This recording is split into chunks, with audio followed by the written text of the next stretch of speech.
nombre de COFIDE Capacitación Empresarial, sean bienvenidos a Foros COFIDE. El tema que nos ocupa el día de hoy es ¿por qué es importante en el mundo empresarial tomar en consideración a los derechos de la propiedad intelectual? Para el desarrollo de este tema contamos con la participación del licenciado Carlos Mauricio Trujillo Castellanos. Carlos, muchas gracias por aceptar la invitación y darte el tiempo para compartir tus conocimientos con nuestra audiencia. ¿Cómo estás, Carlos? Gracias, Alicia. Muy bien, muy buenas tardes.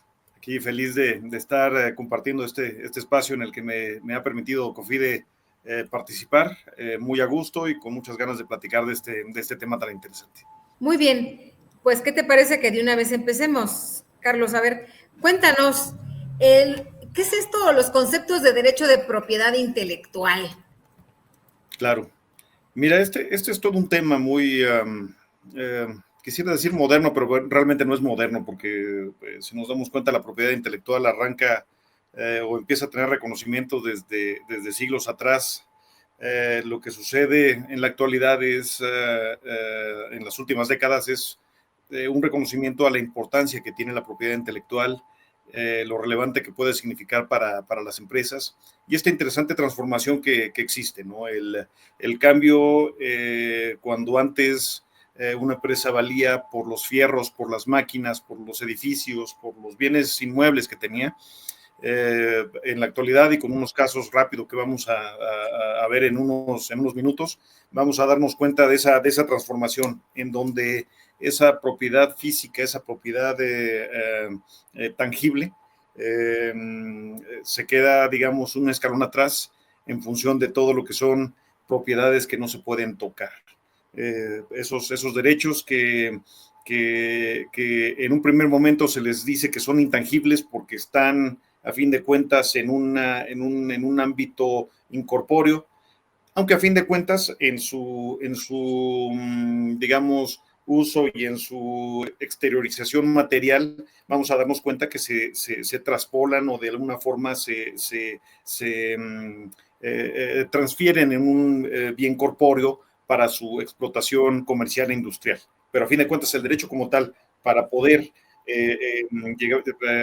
utilizar o explotar esos bienes corpóreos en los que se traducen los bienes intangibles, no pueden ser tocados. Y es el nuevo tipo, digamos, de propiedad a la que está tendiendo el mundo actual desde hace ya algunas décadas y que va a conformar, pues, a fin de cuentas, la nueva forma de ver la realidad económica del mundo.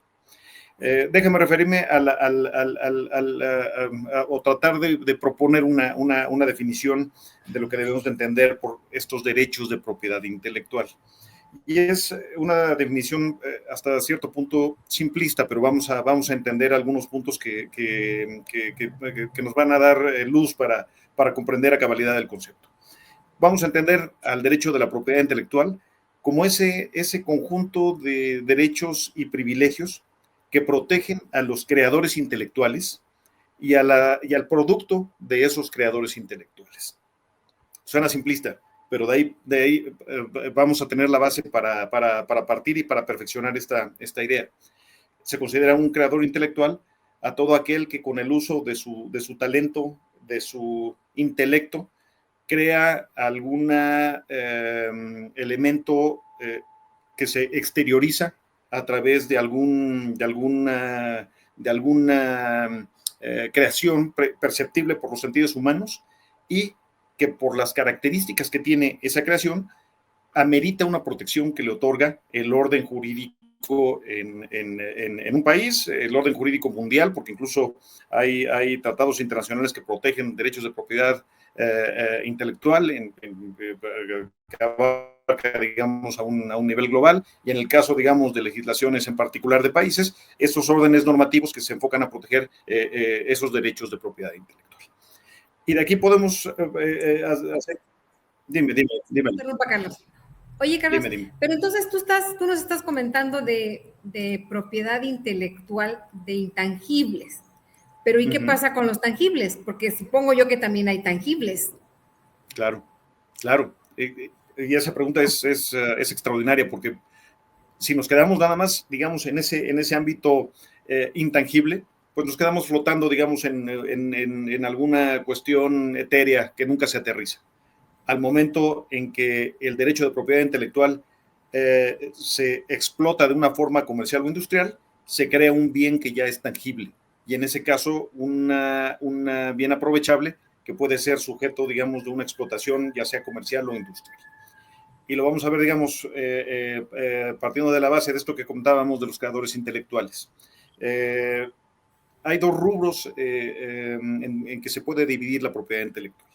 Uno es la llamada propiedad industrial y la otra es la llamada propiedad intelectual en sentido estricto o el derecho de autor. Tendríamos dos elementos aquí a considerar, la propiedad industrial y los derechos de autor o la propiedad intelectual en sentido estricto. Digámosle, derechos de autor, para no hacer tan kilométrico el término. En la parte de propiedad industrial tenemos que protege o que se cuidan aquellos creadores que hacen desarrollos enfocados a la industria, en el caso de patentes, y aquellos que crean elementos que se requieren en el comercio para poder fundamentalmente distinguir productos y servicios de los competidores. Y aquí ya estamos entrando a dos rubros importantes que hay que distinguir. La parte de invenciones, la parte de inventos y la parte de signos distintivos que se traducen fundamentalmente en marcas, en avisos comerciales, en nombres comerciales. En la parte de patentes tendremos que son esos desarrollos que son producto de le decimos que son novedosos de entrada, es decir, que no se conocen previamente, que son producto de una actividad inventiva. Esto es fundamental porque si no estaríamos hablando de un descubrimiento. Descubrimiento, por ejemplo, que yo descubro un nuevo elemento químico sin el uso de alguna técnica de pensamiento. Ese es un descubrimiento, pero no es un invento. Y en dado caso, se reconoce al descubridor, pero no se puede patentar ese descubrimiento porque no es producto de esa actividad inventiva que tiene que desarrollar el inventor y que tiene evidentemente una aplicación industrial o comercial, ese invento que desarrolla el inventor. Es fundamental porque si yo desarrollo o se me ocurre, digamos, alguna idea para llevar a cabo algún proceso o algún producto que no puede finalmente hacerse tangible, pues realmente no tenemos un invento que pueda ser materializado, que pueda ser exteriorizado y que pueda ser en dado caso protegido por la parte de patentes. En la parte de marcas tenemos esos elementos, antes eran fundamentalmente visuales, ya veremos en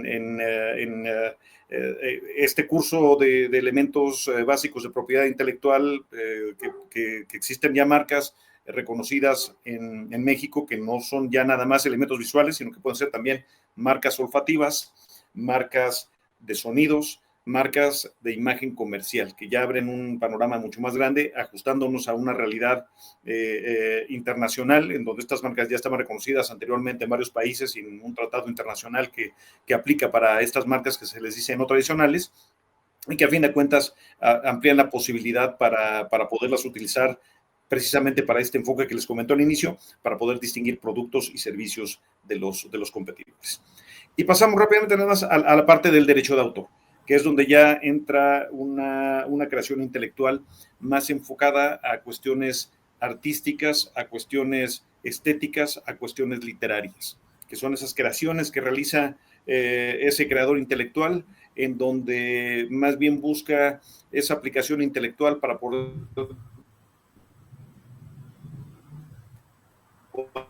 desarrollar una obra artística, literaria, y que a fin de cuentas, si bien tiene esa compensación moral de ser autor de esos materiales, también tiene el derecho que le da de poderlas explotar sin de lucro. Redondeando, digamos, ya tendríamos esas dos partes en que se conforma la propiedad intelectual. Me parece también interesante nada más comentar un punto. Propiedad intelectual y los derechos de propiedad intelectual se entienden enfocados en un aspecto, digamos, negativo, prohibitivo, monopólico. Y déjenme explicarles por qué.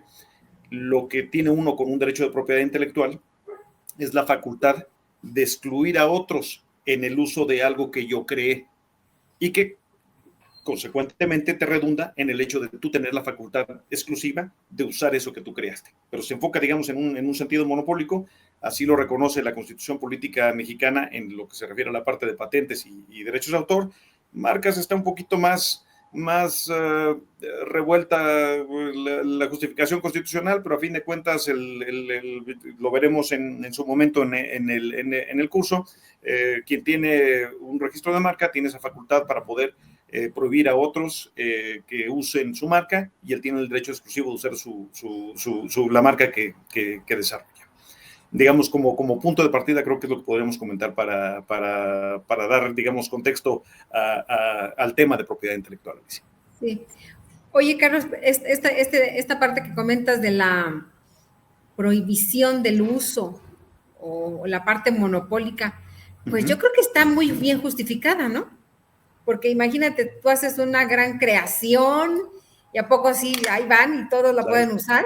No, pues yo creo que está muy justificada. ¿Qué opinas?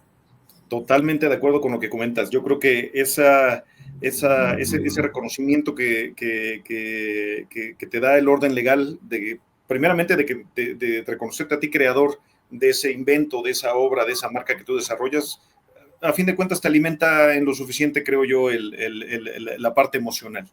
Pero el hecho de que tú puedas explotar en lo económico eso que creas es fundamental. Y yo creo que, como bien comentas, esa justificación, ese monopolio de exclusividad que te otorga el orden legal, la Constitución de entrada y el orden legal mexicano y el orden legal internacional, porque veremos que hay tratados internacionales que protegen a propiedad intelectual en varios países del mundo, es indispensable, es fundamental, es necesario para que los creadores intelectuales tengan una retribución económica que, además de compensar el talento y el esfuerzo que aplicaron para hacer el desarrollo que está protegido por estos derechos, pues también les dé esa compensación económica que le estimule a crear nuevas cosas a partir de ese beneficio económico que obtiene de esa creación inicial que hizo en su momento. Me parece muy justificable el monopolio que otorga el orden jurídico para que tengas esa exclusividad en la explotación de lo que tú desarrollas a través de tu intelecto. Muy bien. Oye, Carlos, y si estamos hablando de que esos derechos van más allá del país, o sea, trascienden barreras, ¿no? También es de manera internacional. Entonces, ¿qué quiere decir? Que se homologan las leyes o son muy similares estas protecciones, en todos los países son muy similares. Otra pregunta de extremo interés, Alicia. Mira, se puede decir que hay una homologación en cuanto a un mismo sentido de protección sobre las materias en lo fundamental que protegen los derechos de propiedad intelectual. Sin embargo, hay ciertos principios que uno debe de tomar en consideración con relación a estos derechos. Fundamentalmente, en este caso, sería el principio de territorialidad. Esto es muy importante entenderlo porque, como regla general, salvo en el caso de derechos de autor, la protección en propiedad industrial se adquiere acudiendo a los elementos protectores que existen país por país. En el caso de derechos de autor, hay una convención internacional que hace extensiva la protección del derecho de autor a todos los países que son firmantes de este instrumento, que es el convenio de Berna para la protección de obras literarias y artísticas. Nada más que aquí la protección es, quisiera yo decir, un tanto cuanto romántica, porque realmente, para efectos prácticos, si quiere uno tener una protección consistente del derecho de autor, tiene uno que tratar de acudir a las vías que cada país ofrece a través, digamos, de mecanismos registrales. No obstante que en el derecho de autor, el registro, lo veremos también en su momento en el módulo de derechos de autor, no es condicionante de la protección, pero es de lo más conveniente para poder acreditar titularidad de derechos y para poder ejercitar derechos de autor cuando existe, digamos, una infracción, cuando una persona usa sin autorización un derecho de autor, o cuando quiere uno entrar en un acto comercial con la obra que uno creó en el país, digamos, fuera de su país de origen. Se habló mucho en algunos momentos de estas, recordarán, yo lo vi mucho en el radio, sobre todo, estas campañas que hacía el Instituto Mexicano de la Propiedad Industrial en donde decía, patenta tu idea de forma internacional, registra tu marca internacional incluso. Mira, habrá que tomar con reserva este tipo de manifestaciones hechas y es preocupante, ¿no? Porque es la autoridad encargada de propiedad industrial en el caso de México. México suscribió algunos tratados internacionales en materia de marcas y en materia de patentes. Se le llama, digamos, de que tienen una patente internacional o una marca internacional, pero lo que hacen esos tratados internacionales es facilitar el proceso para que tú puedas ir en los otros países firmantes del tratado a tener, digamos, una vía más rápida para patentar el invento que de origen lo patentaste en tu país. Entonces, no significa que tú, por obtener una patente en México, una marca en México, vas a extender automáticamente la protección a todos los países del mundo, ¿no? Si no tienes, a fin de cuentas, que nacionalizar esa patente, esa marca, hay, digamos, una excepción importante que podría ser la Unión Europea, en donde sí hay una marca comunitaria que tiene aplicación en la Unión.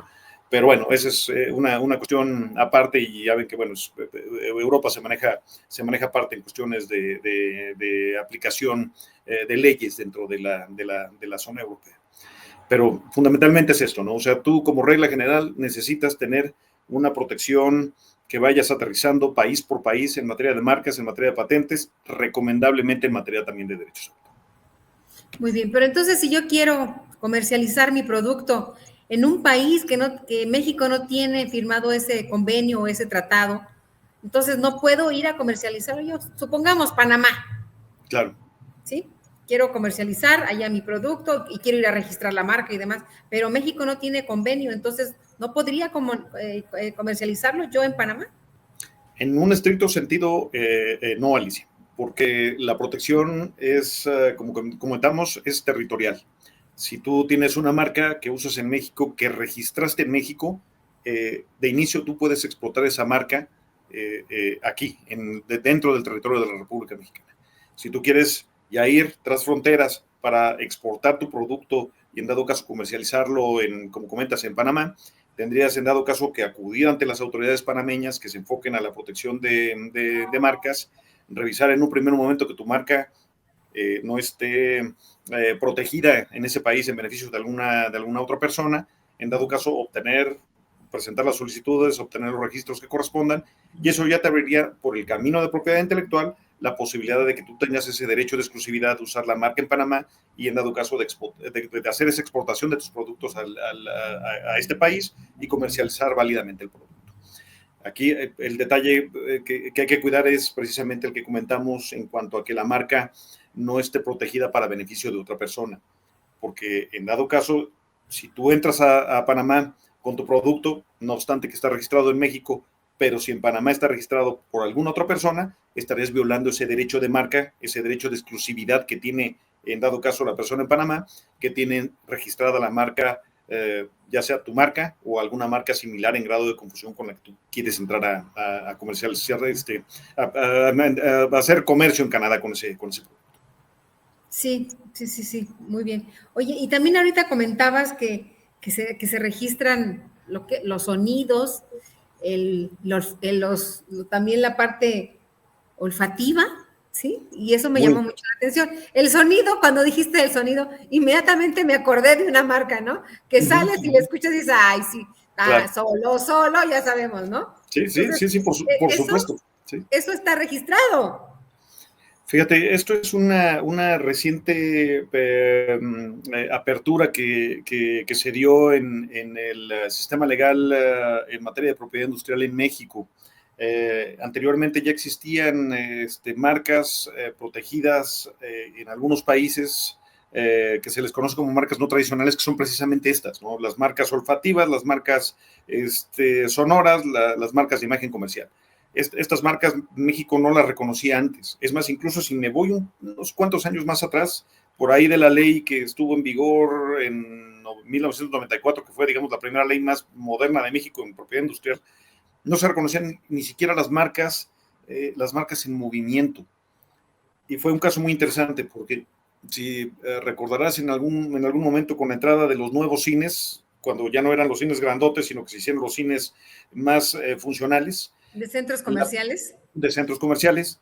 La primera marca de Cinemex era una marca que tenía movimiento en pantalla. Si te das cuenta, era un mundo conformado por un grafismo que simbolizaba una cinta de cine que iba dando vueltas. Y esa marca como tal, bajo esa ley, no se podía proteger porque las marcas eran elementos visuales en ese entonces que solo se protegían en su aspecto físico, en su aspecto ya sea en 2 dimensiones, en 3 dimensiones, pero sin movimiento. Entonces, Cinemex podía proteger su marca estática, pero a la hora de que la animaba en la pantalla del cine, pues esa marca realmente no tenía una protección consistente al amparo de las leyes anteriores.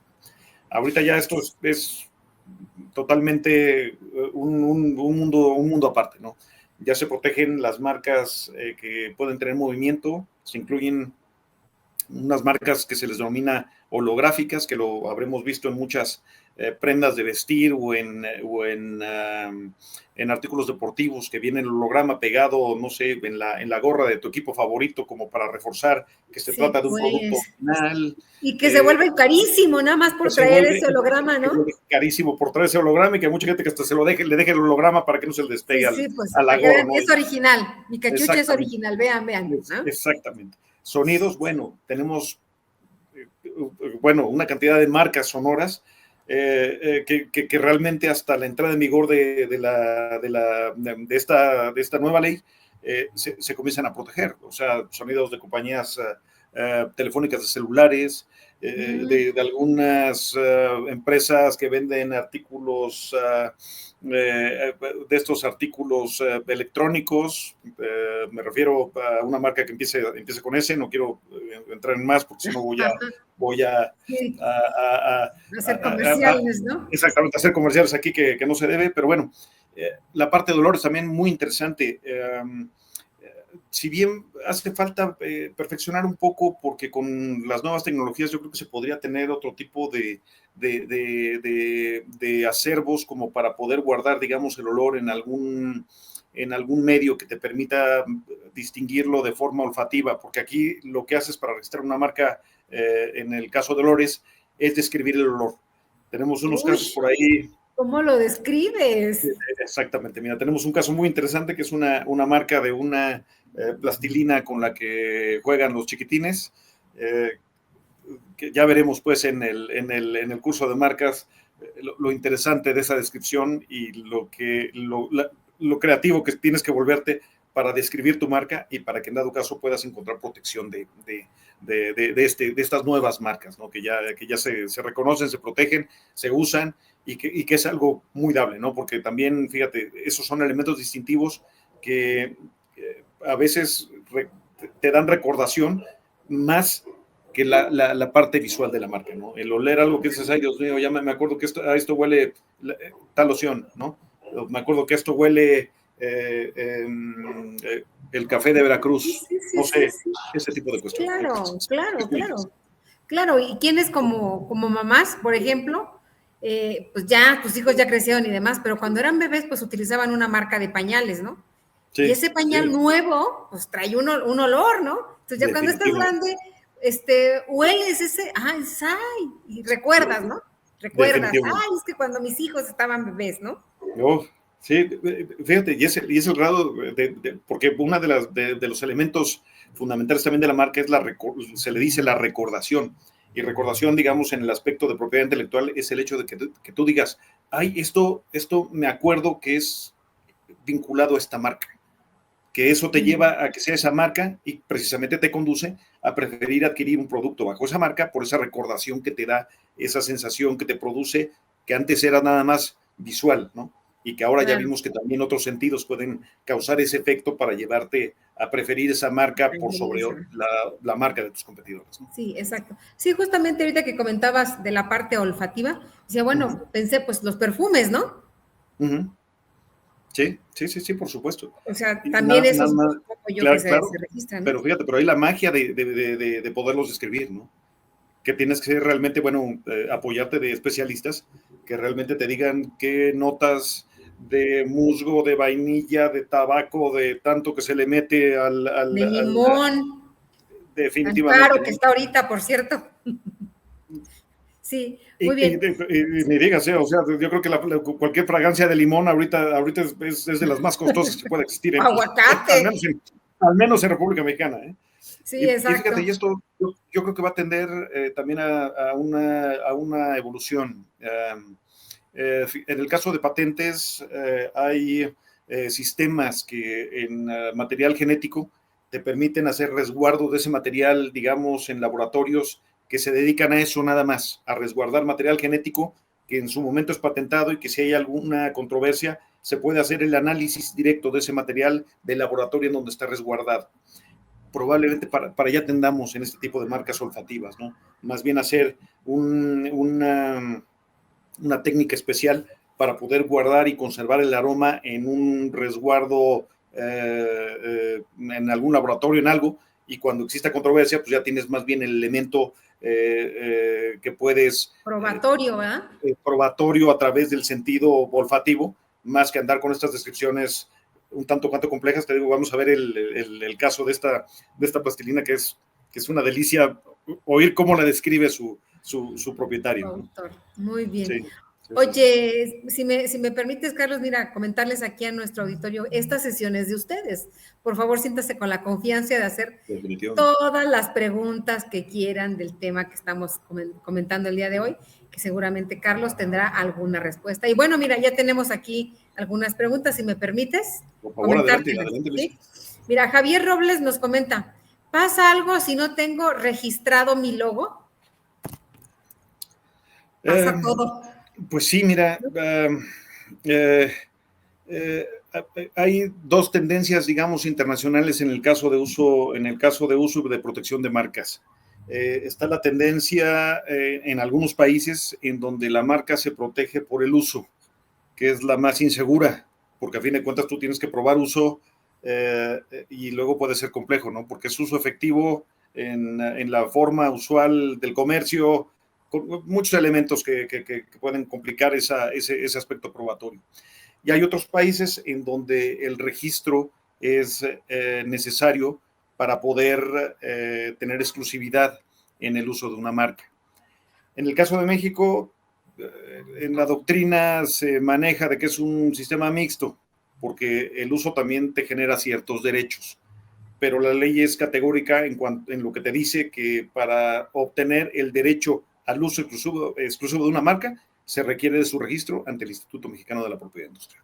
Entonces, con eso, si la marca no está registrada, pues bueno, podrás acreditar uso que te permite, en dado caso, defenderte si es que existe, digamos, alguien que quiere apoderarse de esa marca en tu perjuicio o te quiere reclamar alguna infracción si es que tú empezaste a usar la marca antes que la otra persona que te hace el reclamo, pero no tienes desafortunadamente por la ausencia del registro ante el INPI ese derecho que te otorga el registro para poder usar en exclusiva la marca de que se trate. Ya sea un logotipo, la palabra, la marca de que se trate, ¿no? La marca olfativa, el sonido, en fin, toda aquella materia que puede ser protegida por marcas. Y en el caso de esta persona que nos comenta, pues es un logotipo, es en dado caso una marca que le decimos sinominada o figurativa, y para poder usar ese logotipo, pues sí requiere de ese registro ante el INPI, ¿no?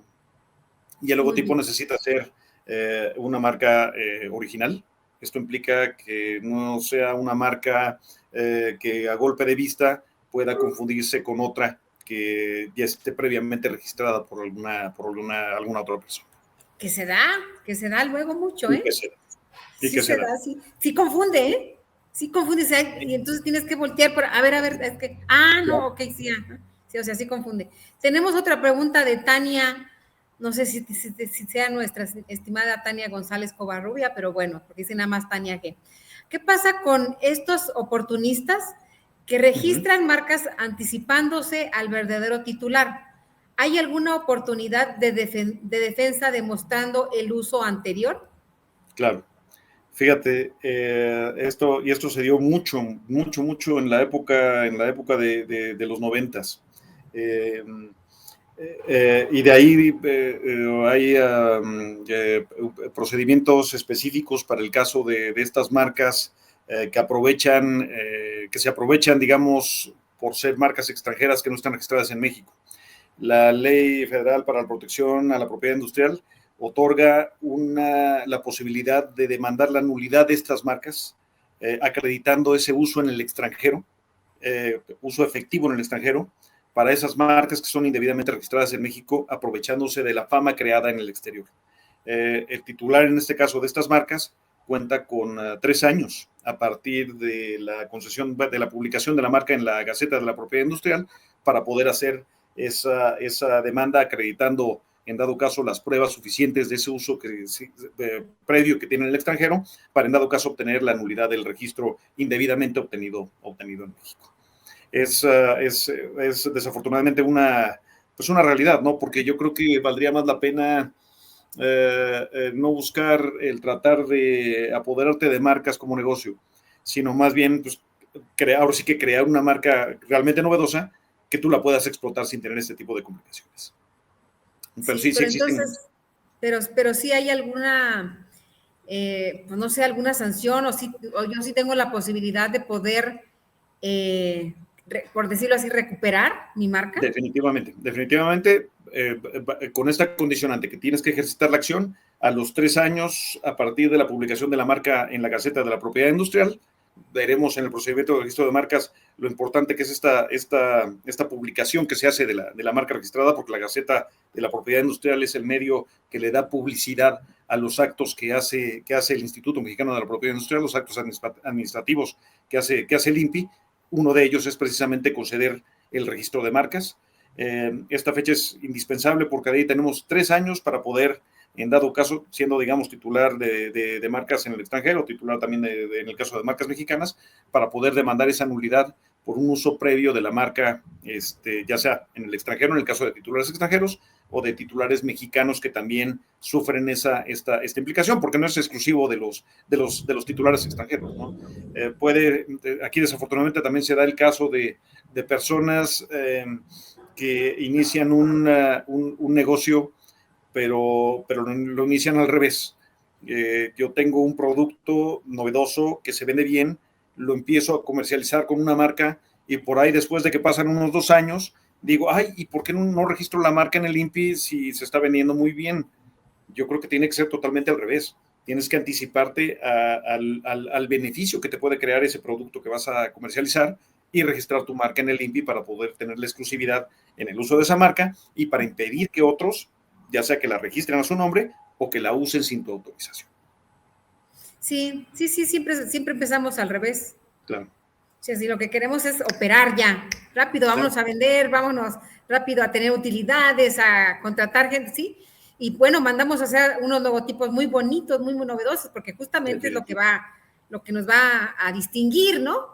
Entonces lanzamos las promociones y demás, y al cabo de 2 años, oye, pero ya somos bien famosos, hay que ir a registrarlo. Pues, ¿qué crees? Ya te ganaron. Ya alguien más registró tu logotipo. Entonces ahí vienen las controversias, ¿no? Que bueno, por lo que estoy entendiendo, sí vamos a tener muchas posibilidades de salir ganando, ¿no? Pero bueno, te vas a echar todo un pues, pleito, por llamarlo así, todo un juicio. Entras en un litigio, bueno, salvo que seas muy valiente, pues entras también en la necesidad de contratar un abogado, que eso pues ya te implica un costo como tal. Si bien la ley prevé la posibilidad de que demandes daños y perjuicios, es bastante complejo poder recuperar cantidades en este tipo de procesos. Más bien lo que buscas es que se nulifique esa marca, que ya no esté en el comercio, y que no confunda la marca que yo creé, porque a fin de cuentas, si está circulando otra marca igual y que su calidad es ínfima a comparación del producto que tú estás manejando, está perjudicando tu imagen comercial, porque la gente piensa que eres tú el que está haciendo también esta otra marca. Entonces, sí, claro. Haciendo las cosas en orden, yo creo que de los puntos fundamentales es, si tienes un logotipo que quieres aplicar una palabra, una combinación de estos elementos, un signo distintivo con el que quieras distinguir tus productos y servicios, antes que otra cosa, checa si es nuevo, checa en el INPI a través de un procedimiento de búsqueda si esa marca puede ser registrable y en dado caso regístrala tu nombre. Y ya teniendo el título de registro de la marca, ya tienes ese derecho de exclusividad para usarla. Y recordemos en la parte del monopolio que te permite excluir a otros de que la usen sin tu autorización. Claro, claro. Muy bien. Oye, fíjate, nos comenta Fernando Martínez, ¿dónde se deben hacer los registros? La autoridad en México, la autoridad competente en México es el Instituto Mexicano de la Propiedad Industrial. Que está por Periférico Sur. Exactamente, está por Periférico Sur. En el módulo que vamos a dar de marcas, vamos a ver incluso un resumen rápido del procedimiento de registro con un diagramita que tenemos ahí preparado para que más o menos se den cuenta de cómo se registra una marca, qué etapas pasa una marca para poder ser registrada. Generalmente, registros de marcas en el pasado se hacía siempre con la asistencia, digamos, de algún abogado o de algún gestor. Las cosas se han facilitado hasta cierto punto. Ya podría, digamos, una persona con ciertos conocimientos de computación hacer su registro de marca. Se recomienda siempre asistirse de un profesional cuando encuentras que hay elementos que te causan ruido a la hora de que estás haciendo tu búsqueda de antecedentes, cuando no sabes clasificar el producto o el servicio al que vas a usar la marca. Como veremos, las marcas, no es, digamos, que yo registro mi marca y ya con eso tengo protección para toda la gama de productos y servicios que existen en el mundo. Hay un principio en marcas que se llama principio de especialidad.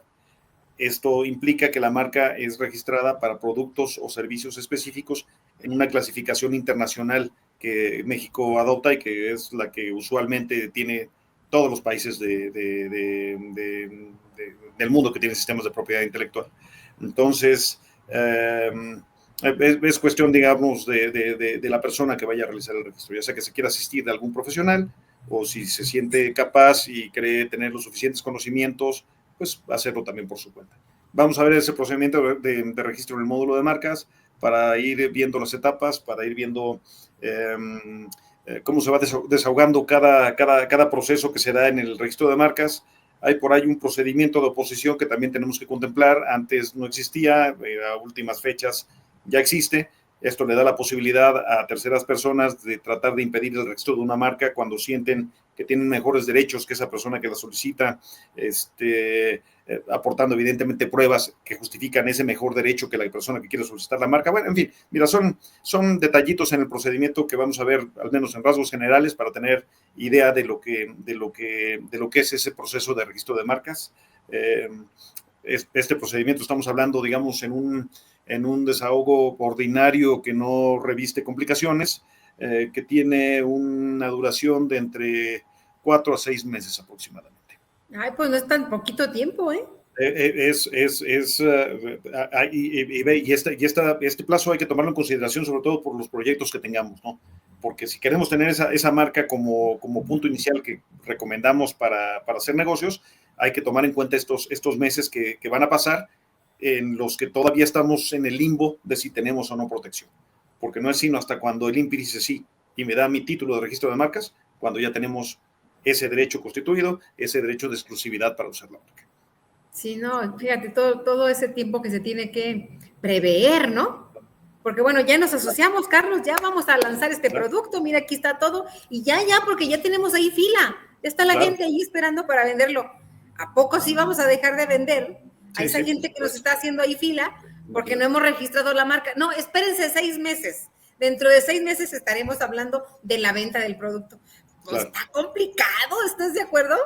No, y fíjate, ya hay otro error también muy común, que constituyes alguna persona moral y que piensas que como hiciste le diste 3 nombres al notario y buscó y te dice sí pasa uno, que ya tienes protegido también tu nombre y que lo puedes aplicar como una marca, cuando son protecciones que van corriendo por cuerda separada. Uno es la denominación, la razón social de una. Exactamente. Recordemos, para distinguir productos y servicios en el comercio, marca. No hay otra figura más. Muy bien. Oye, nos comenta María Aguirre. Entonces, ¿Es más bien recomendable por protección? Es recomendable por las dos vías. Mira, para protegerte de que otros abusen, registren y te quieran imputar a ti que tú estás violando el derecho de marcas, como para que tú tengas el derecho de exclusividad que te permita hacer actividad comercial usando la marca que tú proteges y que tú registras ante mí. ¿Cuál de Entonces va los dos corriendo de tiene los más dos lados, ¿no? importancia? Te protege, porque a fin de Perdón, cuentas ¿cuál de teniendo los un dos tiene registro de más marca, importancia? eh, eh, Pues los dos, ¿va? Pero yo creo exactamente. que más, pues yo sí quiero proteger mi marca, yo no quiero No, yo, que al día de mañana, dentro de un año, ya sea una marca muy reconocida, ¿sí? claro, Y que no la tenga yo registrada, pues es terrible, porque entonces cualquiera puede irlo a registrar y me voy a meter claro. en una situación legal, pues ahí penosa, ¿no? Que me va a llevar tiempo, dinero, esfuerzo y que a lo mejor hasta pueden quemar mi marca, ¿no? Claro, Están haciendo uso, no están dando el producto de calidad que yo estoy vendiendo. definitivamente. Y es una situación desgastante.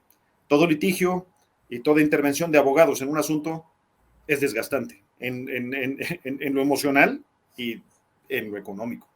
Entonces, yo creo que si facilitas eso, haciendo las cosas en orden, planeando las cosas con la debida anticipación y tomando estos tiempos en consideración, como te comento, si es una búsqueda bien hecha, se determina que la marca puede ser materia de registro, en 4 o 6 meses estamos hablando que tenemos un título de registro de marca. Si es una marca compleja, pero yo quiero registrarla y puedo enfrentar cierto tipo de oposición o cierto tipo de inconvenientes por otras marcas que existen en el INPI, habrá que valorar la posibilidad más bien de consultar a un especialista que te diga qué riesgos vas a asumir, qué implicaciones legales puedes llegar a tener, qué tiempo te va a tomar en registrar tu marca. Porque ahí te meterías en cuestiones de litigio, en cuestiones probablemente de negociación con el titular de la marca para obtener algún consentimiento o algún documento que te permita registrar tu marca que se parece a otra marca que ya está registrada. Bueno, en fin, otra serie de complicaciones que pueden presentarse. Muy bien. Oye, fíjate que Alondra nos pregunta algo bien interesante. Uh-huh. ¿Es caro registrar una marca? Ahora sí que esta respuesta me encanta porque depende de cómo lo quieras hacer. Si tú quieres hacerlo por tu cuenta pagando los aprovechamientos previstos en el INPI, la marca cuesta, cerrando números, alrededor de unos 2,900, 3,000 pesos. En cuestión de aprovechamientos, los aprovechamientos ya ves que son esa cuota que necesariamente se le tiene que pagar al gobierno por la prestación de un servicio, en el caso de las empresas descentralizadas. Si quieres buscar la asistencia de un abogado, todo depende. Puedes encontrar distintas alternativas. Perdón por la expresión tan coloquial, pero como es el sapo es la pedrada. Habrán abogados, porque he visto mucho servicio ahorita que bueno, te promete hasta las perlas de la Virgen. Yo creo que cuando más te promete algo alguien, es cuando más desconfianza debes de tener. Hay otro nivel de abogados que son más conscientes, que pueden ofrecer un servicio a precios realmente razonables. Y pues hay abogados de despachos boutique que te van a cobrar por momentos un riñón o algún otro bien que pueda compensar un monto de honorarios profesionales bastante elevado. Entonces, es una gama que puede uno ir eligiendo y determinando qué es lo que quieres buscar para registrar. Muy bien, Carlos. Oye, ¿y qué nos puedes decir del valor de la propiedad intelectual? Es una pregunta realmente interesante. Mira, hice mi borrador porque si no se me olvidan algunos datos importantes. Como lo comentamos al principio, estamos viendo esa transformación que se tiene de no dejar a un lado, porque también es importante, digamos, la propiedad inmobiliaria, los fierros y la propiedad física es esencial para las empresas. Pero quiero poner, por ejemplo, un dato, una patente de Pfizer, y fíjate, y no es precisamente la pastillita azul, porque podría pensar uno que esa pastillita azul fue el parteaguas de esa empresa, cuando la parte de patentes lo verán, esa fue más bien una cuestión accidental que se dio a raíz de un efecto secundario del compuesto activo de la patente. Pero me voy al caso del Lipitor. Lipitor fue de las primeras medicamentos utilizados para disminuir el colesterol. Ya ven que cuando uno se excede con la carne o por genética, tiene ese maldito gen que te trepa los niveles y demás, se te engrosan las arterias y te puede dar hasta un infarto y te puedes hasta morir. Pfizer desarrolla este compuesto que aplica comercial, ya con su nombre comercial, en el medicamento Lipitor. Estamos hablando de los años 90. La patente la presenta en el año 91, se concede la patente en el año 93 y el producto se empieza a vender en el año 97. Patente, recordemos, patente que a fin de cuentas se traspola en lo físico en la pastillita de Lipitor, pero la patente es el derecho de exclusivo que me da para que yo pueda, en dado caso, comercializar ese compuesto activo que desarrollé o que desarrollaron para mí investigadores que aplicaron su talento, que aplicaron su mente y me desarrollaron ese compuesto que hace que te baje el colesterol. Esa pastillita produjo, es más, me voy a poner hasta los lentes porque ya no veo muy bien los numeritos. Mira, produjo al año 2006 $12,600 millones. Y al año 2009, se incrementaron las ventas. Es que fíjate, son 105 billones de dólares, nada más que en billones, como lo entienden allá, son miles de millones. Entonces son 105,000 millones de dólares nada más con un solo producto, con una sola patente. Obviamente este es un caso extraordinario, son de esas patentes que les decimos que son blockbusters, que son casos estrella, pero estamos hablando que con el desarrollo de una sola patente, la compañía generó ganancias a 2009 millonarias, en millones de dólares. Después la patente, lo veremos, pasa a ser parte del dominio público, cualquier persona la puede ya explotar, pero te da un tiempo dentro del cual puedes llevar a cabo la explotación de ese proceso novedoso que inventaste y protegiste con una patente. Interesante en el caso de marcas.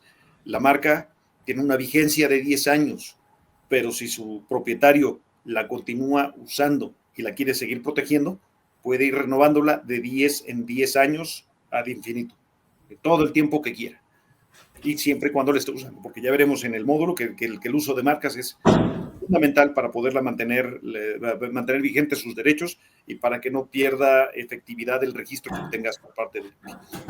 Mira, o sea que no se vuelve del dominio público después la marca, la fórmula. La marca, en dado caso, se permitirá, si el titular no la renueva o permite que la marca caduque, se nulifique o se cancele, veremos en qué se diferencia, esos tres supuestos en qué se diferencian. Es exclusivamente de su titular y nadie la puede usar y puede indefinidamente continuar usándola mientras mantenga el registro vigente, mientras mantenga su uso efectivo, en el caso de México, dentro del territorio de la República Mexicana, o a través, digamos, de la exportación, porque es otro de los supuestos de uso que es permitido para mira qué interesante. Entonces va a depender de la utilidad que me esté generando ese producto para que yo lo esté renovando cada 10 años. Porque si es algo que no me dejó utilidad, que a lo mejor me dejó dolores de cabeza, pues que ahí se vaya, ¿no? No me interesa renovarla. Hay que se vayan otros y que la fabriquen y que le sigan dando, y que si les aproveche lo que yo ya avancé. Pero como no me está dando la utilidad que yo necesito, pues entonces ya no lo renuevo y se vuelve del dominio público. Definitivamente. ¿Y es definitivamente así? Y fíjate, y siguiendo con esta misma idea, quisiera que pasemos rápido para ver, por ejemplo, el caso de Netflix. Netflix obviamente tiene su marca registrada en varias partes del mundo, puede ser marca famosa, vamos a ver que es una marca famosa en algunas jurisdicciones que le da protección como excepción al principio ese que comentamos de especialidad en todas las clases de productos y servicios, cuando tiene una fama tal la marca que te permite llegar a ese nivel. Netflix, mira, es una empresa que está valuada al año pasado en 176,000 billones de dólares. La empresa como tal, fíjate, la empresa que lleva el componente de la marca Y esto es muy interesante, ¿no? Porque Netflix se nos hace ya hoy por hoy muy fácil. Le prendo a la tele, le prendo al iPad, a la computadora a ver mi película, pero todo lo que está detrás son elementos de propiedad intelectual. Dejemos ahorita aparte la marca, ¿no? La marca valiosísima, debe valer yo creo que la mitad del valor de la empresa, pero la tecnología que usa de entrada para comprimir los archivos y poderlos difundir a través de Internet. Antes recordaremos que bajar un archivo era una cuestión tortuosa. Podías tardar 3 horas para poder bajar un texto. ¿Cuáles 3 horas, Carlos? 24 horas, 24 toda la noche horas. Y luego al día siguiente, pues resulta que no se pudo y entonces se empieza otra vez con el proceso, ¿no? El aparatito que llevas que hacía un montón de ruiditos y que era una cajita y que ahí en esa época surfeabas en el internet, bueno, que era tortuoso bajar algo. Ahorita estamos hablando de ver una película en alta calidad en el momento en que enciendes la televisión, que seleccionas la película, hace un poquito de ruiditos y unos meneitos ahí la pantalla, pero estás viendo una película en alta definición, prácticamente de forma inmediata, con un sistema que está basado en software. Fíjate, un sistema que está basado en software.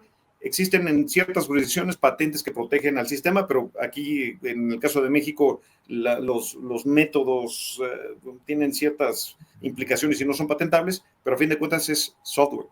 El software pensaríamos de que es un desarrollo que se protege por patentes. No, es considerado como una obra artística literaria, más bien una obra literaria. Se asemeja a una obra literaria por una cuestión de tradición que veremos en el módulo de derechos de autor, pero es a fin de cuentas una obra que protege el derecho de autor y basada en software puede hacer ese desarrollo para poderte transmitir esa película prácticamente de forma inmediata a través de Internet.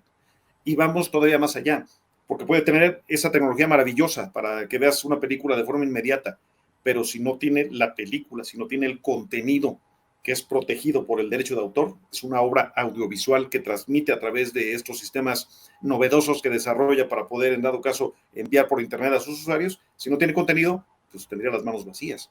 De ahí la importancia de la parte también del derecho de autor en cuanto a la creación intelectual que se requiere para el desarrollo de una obra audiovisual, que se traduce en una serie, en una película, en una serie animada de televisión, en fin, en todo lo que podemos ver. Entonces, digamos, aquí vemos una empresa que, si bien tiene una marca muy poderosa, realmente su actividad está basada en derechos de autor, en software y en contenido, que son elementos protegibles por el derecho de autor.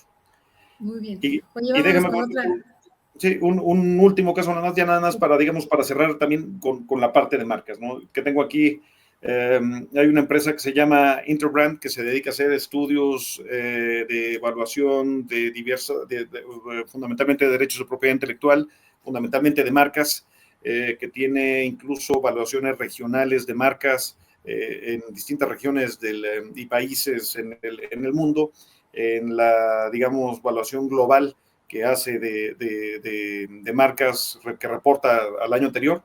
Tenemos que el valor de Apple, que es otro ejemplo de marcas, de empresas que sustentan su desarrollo con cuestiones de propiedad intelectual.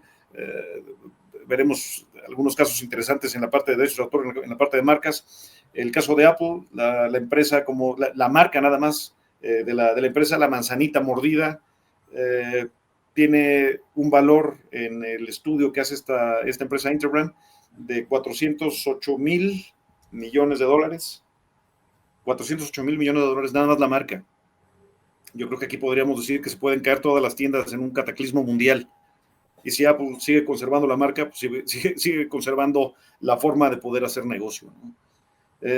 Tenemos una marca más bien enfocada al sector servicios, Amazon, que es la segunda rankeada en esta lista de Interbrand. Esta tiene un valor de 250 mil millones de dólares. Viene después Microsoft. ¿Cómo no vamos a decir que Microsoft es una empresa basada en propiedad intelectual en donde el valor reside en toda de entrada del sistema operativo que desarrolla el Windows y todo el sistema de paquetería, y ahora con el acceso que tiene a través de nuevas tecnologías, que todo está en la nube, pues bueno, realmente es otro de los casos en donde puedes hacer todo el desarrollo en una oficina mínima. ¿no? Y todo lo demás tenerlo resguardado en la nube, distribuido por canal electrónico a través de Internet. Bueno, Microsoft está valuado en $210,000 millones, por poner, digamos, uno de tantos ejemplos, ¿no? Ya las marcas que anteriormente eran más valiosas han tenido cierto descenso en función de estas nuevas marcas que aprovechan derechos de propiedad intelectual. Un ejemplo típico antes, que era de las marcas más valiosas en el mundo, era Coca-Cola, y aquí no nada más por la marca, sino por la protección de secretos industriales que tiene la fórmula especial con el que se hace el concentrado para hacer el refresco, que bueno, yo no soy tan conocedor, a mí no me sabe tan distinto que otros refrescos de cola, pero bueno, el que realmente sabe de refresco de cola dice que Coca-Cola tiene un sabor inigualable por la fórmula especial que tiene, ¿no? Esta empresa tiene un valor de $57,000 millones de dólares. De ahí la importancia, de ahí el valor que tiene precisamente los derechos de propiedad intelectual, solo por poner, digamos, algunos casos ejemplificativos que ahorita los expongo para tener pues este parámetro de referencia de la importancia que tiene la propiedad intelectual. Carlos, pues esta última pregunta, ¿qué te parece? Por supuesto, adelante, Alicia. Octavio Batalla, ¿puedo explotar la obra artística de un pintor si soy dueño del cuadro o de los derechos de reproducción del artista? Ejemplo, tengo un cuadro de Diego Rivera y no soy dueño de los derechos, solo soy dueño del cuadro. ¿Puedo mandar a hacer mercancía de este cuadro? Mira, desafortunadamente la respuesta es no. Puedes aprovechar obra que esté en el dominio público, que para el caso de México tienes que hacer un cómputo un tanto cuanto complejo, ¿no? Porque déjame, más bien recapitulando un poco, ¿no? El hecho de que uno adquiera un soporte material en el que conste una obra, la obra es esa cuestión que está en el éter, como lo platicamos, que a la hora de que la pones en un soporte material, ya lo haces un bien tangible y ya lo puedes comercializar. El hecho de comprar ese soporte material de la obra, lo único que te autoriza es un disfrute personal de la obra que adquieres. Si no existe un contrato con el que, además de comprar ese soporte material de la obra, el autor o el titular del derecho patrimonial de autor te autoriza a llevar a cabo algún tipo de explotación con esa obra, tú no puedes realizarla porque estarías violando el derecho patrimonial de autor del titular de esa obra, como regla, digamos, como punto de partida. Caso de las obras de dominio público, estas sí pueden ser, en dado caso, reproducidas y comercializadas, respetando su integridad, porque digo eso, en muchas ocasiones en la práctica no se ve muy evidente, porque se hacen luego modificaciones que podrían, en dado caso, no hacer que sea la obra reproducida original. Pero bueno, a fin de cuentas, para considerar que una obra se considere del dominio público, tenemos que calcular a partir de la fecha de fallecimiento del autor, 100 años con posterioridad a su fecha de fallecimiento. Esas son las obras, en el caso de México, que ya están en el dominio público y que pueden ser usadas de forma libre por alguna persona, con ese condicionante, reconociendo quién fue el autor de esa obra y respetando la integridad de la obra, no modificándola o haciéndole cosas que puedan perjudicar la imagen original que tenía la obra, al menos en teoría. Con esos dos puntos creo que podríamos contestar esa pregunta, ¿no? O sea, desafortunadamente no. La respuesta es un no, salvo que haya celebrado algún contrato con el que se le hubiera autorizado no nada más la adquisición del soporte material en el que consta la obra, sino también llevar a cabo su explotación por otros medios. Muy bien. Pues, Carlos, llegó la hora de conclusión de este foro.